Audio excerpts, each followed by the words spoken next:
players that does play +1 Marcy. I'm not sure if that's the route they'll go. It does feel more likely we'll get a Jing Marcy. I'm hoping it's not Cox Marcy. Because on offlane, it just feels like the hero doesn't offer you much. It will still need to sit back and farm. It can get aggressive, but it doesn't feel amazing. And Blacklist will go into the Centaur, straight into the Hoodwink pickup. So you have a very solid lane already. Bushwhack into the Hoof Stomp, lots of aggression. If they are expecting the Palos safe lane Marcy, the Centaur Hoodwink should make that lane rather challenging. It certainly should. I'm not really liking what I'm seeing here at TNC Predator, though I do like the Clinks pickup here. I think Palos, I believe we saw the other day playing a Clinks, and it was a pretty dominant performance. I'm kind of worried about that Marcy picture. And I know you kind of already went over it, but I really would hate to have to see a position 3 Marcy here for Cox. I do not believe it's the way to go. We shall see, though. At the very least, again, I think the Clinks is a bit of a nice spanner in the works for Blacklist Rivalry. And I mean, if Palos can have a similar performance to what he did the other day on this hero, it should be very, very nice. 5 seconds. And it should. I like the synergy you do get with the support Marcy with Clinks. Just having sidekick on the Clinks is fairly big. Lots of regen. I'm wondering if Palos will go for the facet where you teleport to what you eat on the Death Pact. That's what he took yesterday instead of the strafe. And it did lead him to dying under tower at one point. So, you know, I'm sure he's adjusted to that one if he will go for that facet again. We shall see. Rest of Vans coming out. Blacklist taking care of the offlanes for Cox, taking care of the Darkseer. TNC, for their part, taking care of, I'm assuming, some pos ones, of course, so the Weaver being taken out already very early on. Still options like, say, a Lifestealer is still in the pool. Does fit in with Blacklist. You end up with Centaur Lifestealer again. You could get 800 HP for free on each hero by 30 minutes. That's fairly annoying. I'm wondering if TNC will allow that through, because you already have a great vehicle in the Centaur. You can go a little bit more frontline utility on your Lifestealer here as well, focusing the damage on the TA. So I wouldn't mind that if TNCU did decide to ban it out, even though the core-to-core direct matchup against Clinks is, you know, theoretically not that bad for Clinks. It's still fairly annoying. Let's see what else Blacklist will want to ban against Cox. Mars is still in the pool. Axe, LC. Pretty much all the top-tier off lanes.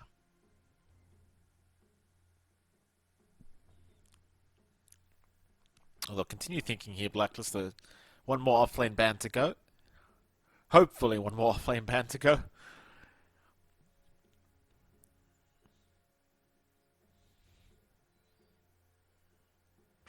Start really diving into that reserve time, but they'll get rid of the Viper, which is fair enough. You know, you already picked up the Venomancer for yourself again, just so you don't have to play against it with your TA.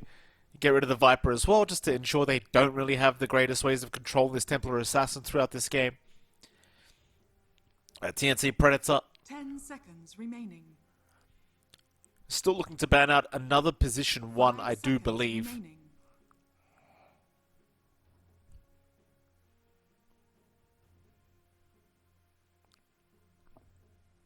Still feel like Lifestealer has to be banned out.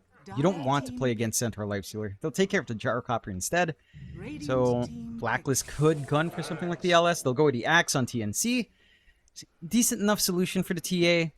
Good tempo coming out here from Cox. Can work out nicely in lane depending on the matchup. A Lifestealer is starting to look really good for Blacklist though. Lifestealer into Axe. Can be fairly annoying for Axe in the first 2 levels. Especially while your counter helix is fairly low in levels. Again, you've got the DK you could rip to shreds. You've got the vehicle in the Centaur.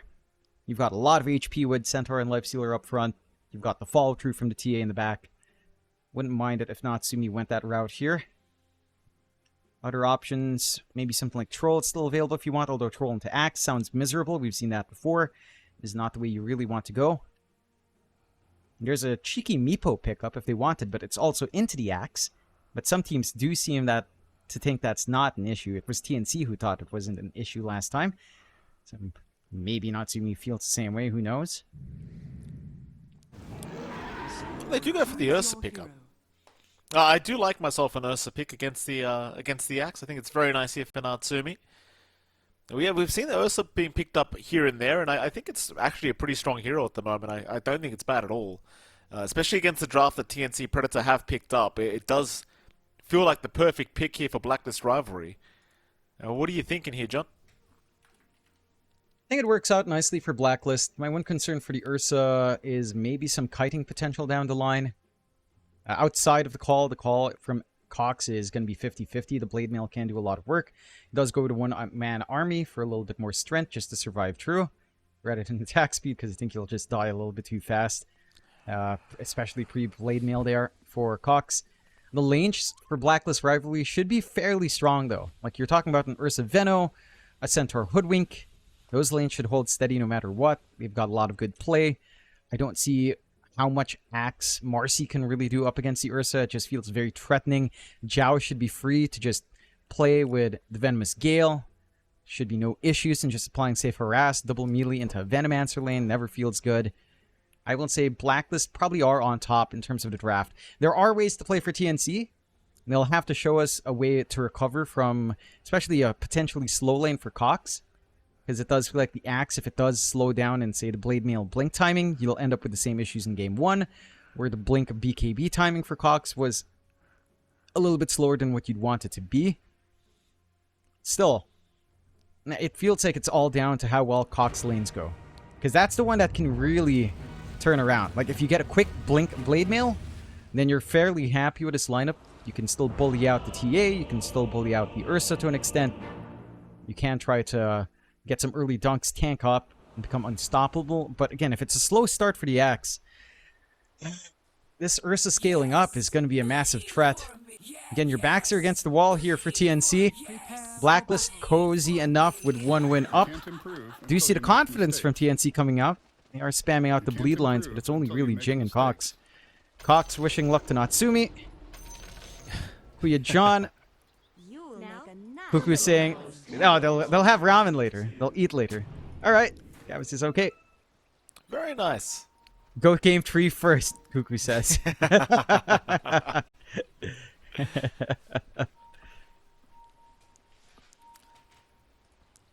Shout out to the boys. I mean, they never invite you out to eat, sadly. The boys on They know I'm TNC not and there. Blacklist. We were in Manila. We went to the Okada, Jonathan. I was looking for Cuckoo. You know how it was. They were busy. They were all busy. It was like vacation time, actually. I think they were all out. Zhao. Oh, Zhao. Nice scale. Oh, nice scale. Has a blood grenade if he wants to throw it. Tim's is around. Bushwhack is actually going to land, and Zhao, I mean, with that Gale, he's actually running. They'll throw another blood grenade. Zhao's still trying to get away, but is going to die. They'll get him eventually. The very, very slow first blood. Man, does waste a lot of resources. That's a blood grenade coming out. You have pretty much just one spell cast left on Cuckoo with no mangoes. So his laning presence is going to be a little bit less now as well. You do still end up for a 2-for-2. And first blood going to Yoe does help out the cause down mid. Again, Yoe on mid lane is going to have to deal with Abed's TA. Might not be the comfiest of times. Early on, already have a refraction up on Abed, of course. You do have the Saya Blades innate. You will want a little bit of that range later on. But with Refractor, even with Breed Fire, I don't think TA feels bad here at all. Again, you get easy lineups for Saya Blades. You can go into the Valley Point and melt instead. And every time you lose a shield, you're not really losing damage on Abed. Still has +2 with a Breed Fire up. So he's happy here.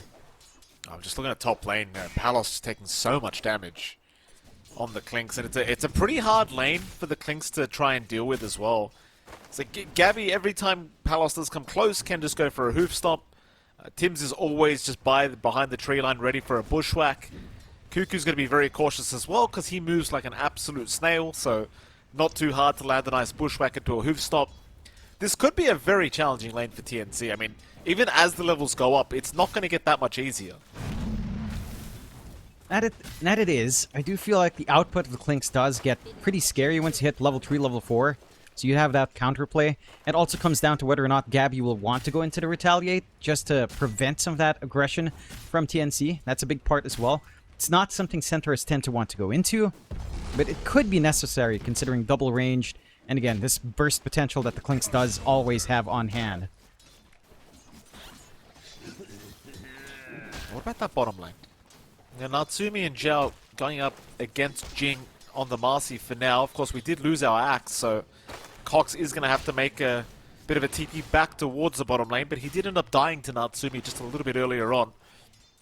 And this is another lane that I think is very challenging for TNC. You cop one Gale here from Zhao, and Natsumi can literally just run you down. Yeah, and it's slower until you get your presence up for Cox as well. Talking about maybe a level 4 timing for the Axe to actually feel confident up against the Ursa. And even then, Natsumi still has the edge, of course, with the Fury swipes. Double melee lane into the Veno, never comfy as well for Cox and Jing.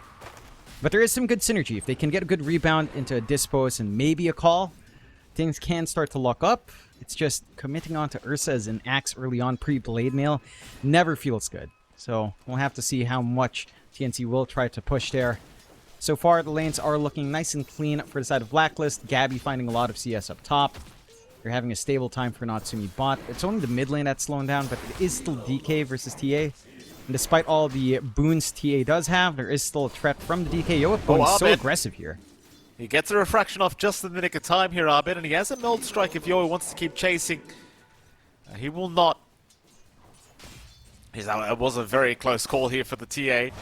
Yoa doing some really good work in trying to win out this laning stage here for himself. And I mean, Arbit's very, very behind when it comes to CS, less than half of what Yoa has. So it's been a very strong lane here for TNC. Dire's structures are fortified. And it has been. Yoa's just been very on point with coming up for the Dragon Tail. With no Sideblade points up for Abed, he is in striking range of Yoa every single time. And it's also just a level 1 refraction. Does have level 2 up now, so the Dragon Tail combination shouldn't be as painful, but it's only still 3 instances. Still enough for Yoa to rip it apart. And great work from Yoa to keep that lane in balance. And again, the one big lane for TNC to win out on is that mid. Everything else still going Blacklist way. Free farm for Natsumi, decent farm for Gabby. You aren't able to really leverage the CM Clinks because of just how annoying Tims can be on the Hoodwink. Gabby, not even feeling the threat to have to go retaliate. And Palos is just very low. It does have the level 2 death pack, but not the comfiest of times for the side of TNC early on. They will scale up quite fast. Level 5, level 6 Clinks, things start to get interesting there. And again, Blade Mail timing for Cox should free up bot, but it does feel like that's going to take way more time than you'd want. It's going to give enough room for Natsumi to find farm, enough room for Gabby to potentially hit his own Blade Mail timing to make that entire engagement up top awkward. So we do have a little bit of a pause here. Yoa fixing some stuff. No questions being asked this time.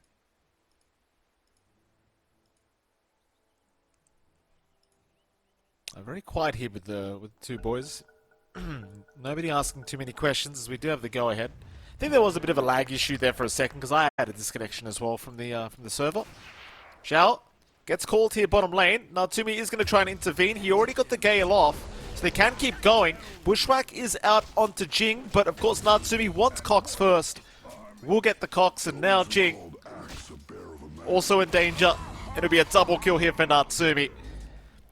Very strong rotation committed here from Tims to make that kill happen, and I mean, it's a very hard time already. I mean, again, Natsumi, I already think the Ursa pick was a pretty strong pick to make, but with a start like this, he's 3-0-0. It's going to be a pretty good game, I think, for Natsumi. And it is. Set to have a really fast timing on the Battle Fury as well. Cox really needs that Blade Mail first, and again, it's going to take a little bit of time in this lane. It's just trying to be annoying towards Natsumi. Again, the threat onto the Ursa is not quite there. You can try to keep bullying out the Venomancer of Zhao, but putting yourself in the firing line up against Veno as 2 melee heroes just never feels good. We shall see. They do walk Cuckoo through the gate. Maybe try to gun for Zhao once more. They could try for Natsumi as well, but Tower is under attack. it's just a little bit far. It seems like they're just going to leave the bottom lane alone for a little bit here. Just allow TNC to do the creep skipping they want, but here come the TPs. Tims is coming. Cox and Jing need to run. It is not safe. Cox has been caught again. Jing's going to jump in, but that's going to make matters even worse, I think, as they're still trying to take down Natsumi. The call is there. Cox! He gets it. All right, it'll pay off. Cuckoo coming in at the last second, really just to ensure that they do secure the kill. Is now Jing. Still trying to get away. Does have rebound in 1. But it's not going to matter because he will get bushwhacked, and Tims will still be able to find a successful trade for his side. The one saving grace for TNC is the fact that you found the Ursa as Gabby top lane. Bit of a chase out. He is not dead yet though, and it looks like he's going to be able to survive. Tips out already from Gabby.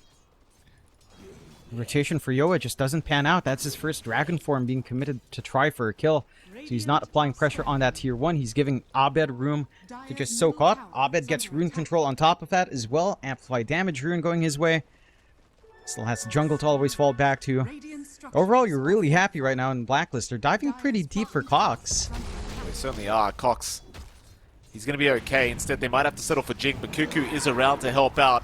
Tims will cop the frostbite, in pretty big trouble here as the Hoodwink, still rushing for the Wisdom Rune, does not get it, but here comes Natsumi. They'll at least pick up the Wisdom, but now the double bushwhack. Tim's going to leave a gift behind for TNC before he does go down. Here comes Yoe to try and help out. Complete chaos by the Dire Tormentor. Natsumi still desperately trying for Jing before he does die, but he can't get there. Zhao's going to try instead, but Jing gets the rebound. That'll be another kill for Yoe.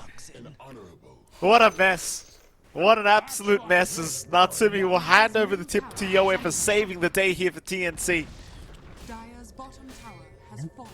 Again, Yoa's been very aggressive, leaving that mid, not really focused on just sitting back as the DK and just trying